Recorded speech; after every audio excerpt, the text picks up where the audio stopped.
বেলায় যখন আপনি যদি পরে এসে বলেন যে বিয়ে হয়ে গেছে, কাবিননামা সাইন হয়ে গেছে, এখন বলে আর কোনো লাভ নাই, সেই ব্যাপারটা বলাটা যে কতটা হঠকারিতা এর থেকে আসলে বোঝাটা উচিত।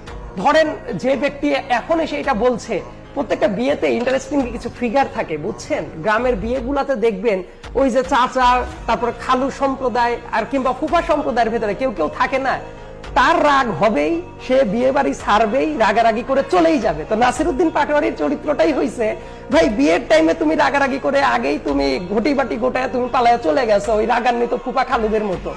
এখন এসে পরে কি হয়েছে, এখন তো এসে তোমার কমেন্ট করার লেজিটিমেসি তুমি ওই দিনই শেষ করে ফেলছো।